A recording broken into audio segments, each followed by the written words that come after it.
Hola a todos y a todas, muy buenos días. Estamos en otro encuentro en el cual vamos a hablar en esta oportunidad de escucha activa y de la actitud y de la aptitud del coordinador voluntario.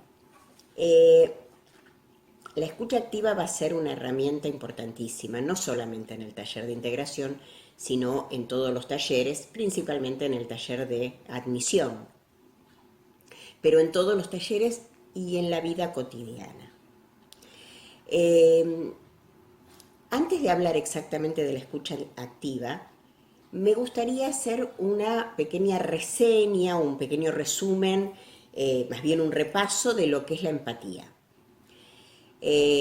Seguramente todos han escuchado hablar de esta palabrita, de la empatía. La empatía es esa capacidad de poder percibir las emociones del otro, las sensaciones del otro, eh, reconociéndolos como un igual, pero al mismo tiempo reconocer esas sensaciones y entender esas sensaciones desde el punto de vista del otro, no desde mi punto de vista. Por eso, más allá de que uno pueda estar o no de acuerdo con el relato, con lo que siente, con lo que hace, no tenemos ningún derecho de obrar juicio. En el preciso instante en que estaríamos obrando juicio, estaríamos dejando de ser empáticos. Esto es una habilidad muy importante incluso para las relaciones sociales, no solamente para la red Sanar y para el voluntariado.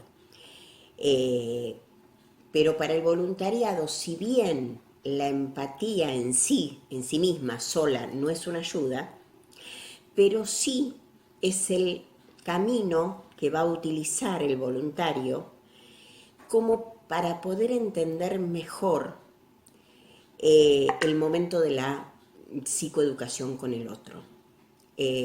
Poder interpretar qué es lo que al otro le está pasando y qué es lo que el otro quizás está necesitando saber, ¿sí?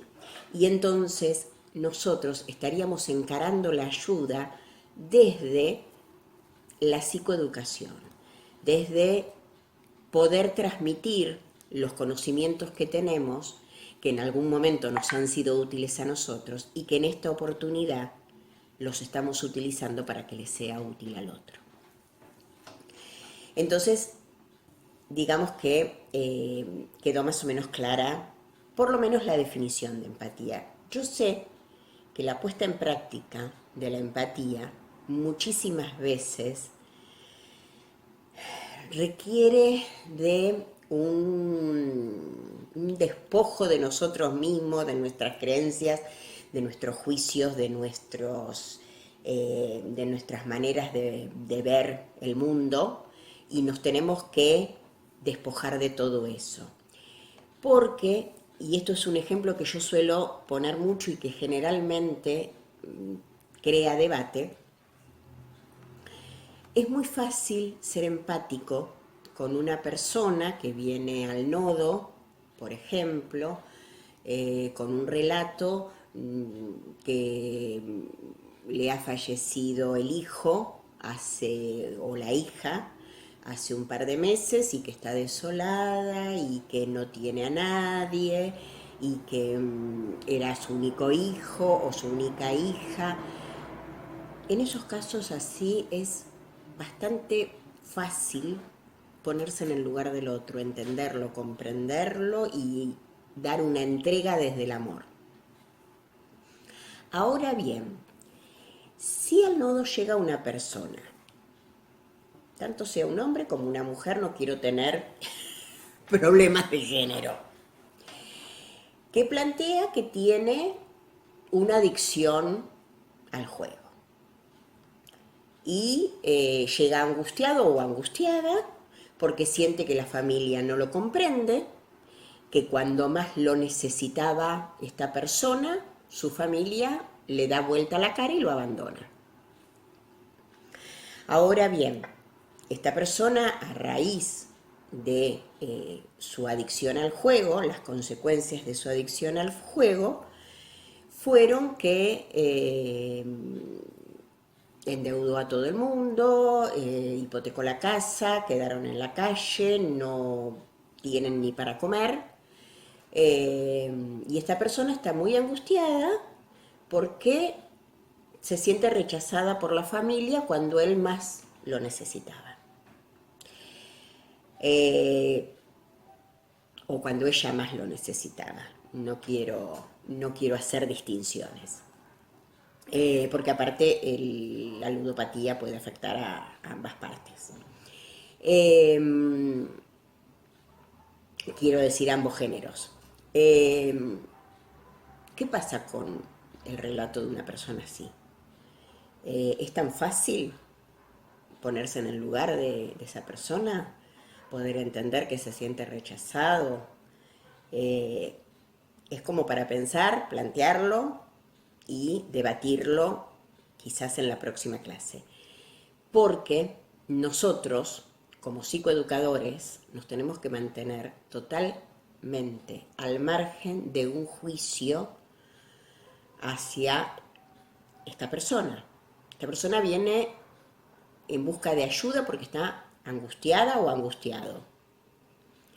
Y la ayuda nosotros se la tenemos que brindar con el mismo corazón que se lo vamos a brindar a la otra persona con la cual nos resultó muchísimo más fácil ser empáticos. Pero bueno, esto por ahí lo podemos debatir. Esto lo pongo como ejemplo porque la empatía es una definición fácil de entender. No siempre se puede poner en práctica como, digamos, merece esta definición. Si tenemos, digamos, el concepto de lo que es empatía, nos vamos a trasladar ahora a lo que es una escucha activa. Una escucha activa es un tipo de escucha empática. O sea, una escucha empática es una escucha desde tratar de ponerse en el lugar del otro, desde comprender sus sentimientos, desde entender sus conductas, sus pensamientos, tratar de verlo desde el lugar del otro. Pero la escucha activa, a su vez, requiere no solo de comprenderlo al otro. Esto podría ser utilizado entre una escucha entre amigos. Si bien nosotros como coordinadores la escucha activa no la vamos a utilizar con el mismo criterio que la puede utilizar un terapeuta, porque el terapeuta va a ejercitar este tipo de escucha con el fin de ayudar a la persona en el proceso terapéutico. Nosotros lo vamos a hacer con el fin de orientar la psicoeducación. No le tenemos que decir a la persona lo que tiene que hacer, no damos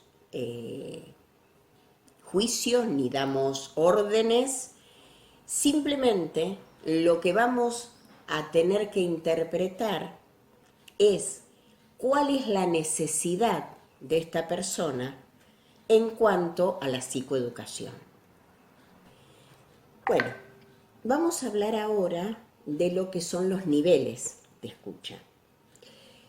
Los niveles de escucha son varios. Podemos estar ignorándola y no escuchándola en absoluto. Podemos estar fingiendo, podemos decirle sí, ya, correcto, bien. Hacernos los que realmente le escuchamos y no estamos escuchándolo.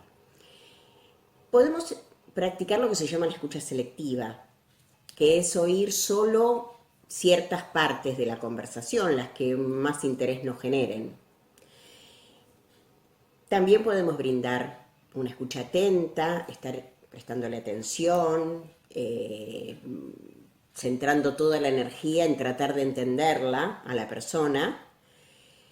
Pero, digamos, el último nivel de escucha, que es el nivel de escucha empático, es escuchar desde el corazón. Es escuchar desde poder entender cuáles son las necesidades del otro. Y vuelvo a reiterar, si bien esta es una técnica que es utilizada por terapeutas, la escucha activa, nosotros la vamos a utilizar pero con otra finalidad, con la finalidad de psicoeducar. Y para eso tenemos que poder entender la esencia de la necesidad del otro. Y en base a eso, poder ayudarlos desde la psicoeducación. Nuestra actitud a la hora de escuchar a la persona tiene que ser de total entrega. Tenemos que dejarla hablar, no tenemos que interrumpir, no tenemos que hacer ningún tipo de gestos que distraiga la conversación, respetar los silencios del otro, entender que el otro está necesitando hablar y posiblemente no está necesitando escucharnos, está necesitando hablar. Entonces, ponernos en el lugar de escuchar al otro. Y en todo caso, si algo no le pudimos comprender o no le pudimos entender o nos quedó una duda, sí, repreguntar sobre lo que nos está contando para esclarecer un poco y aclarar un poco lo que le está sucediendo al otro. Digamos, tiene que ser una escucha con una participación respetuosa, tratando de respetar los momentos del otro, los momentos de silencio, los momentos de angustia. Podemos contener con gestos, se puede contener con tomarle la mano. Generalmente el contacto físico muchas veces se trata de evitar, no por nada, sino porque no sabemos cuál es la historia del otro y a algunas personas pueden generarle rechazo.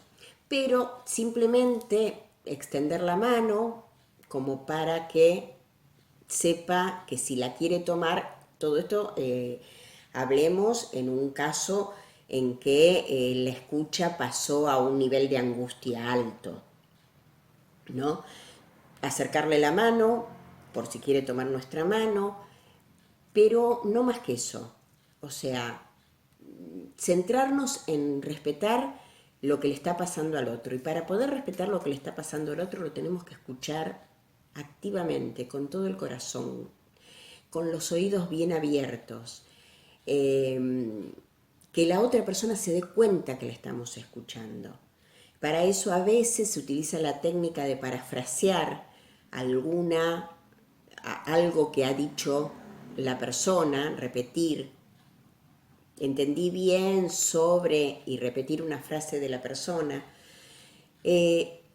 Son técnicas que se utilizan para poder escuchar al otro activamente. Y vuelvo a repetir, el objetivo va a ser la psicoeducación. Eso, por favor, no lo perdamos nunca de vista. El objetivo no va a ser bajar línea ni decir qué tipo de cosas tiene que hacer. Simplemente nosotros, nuestra función es ayudar desde la psicoeducación. Pero para eso tenemos que aprender a escuchar al otro con el corazón.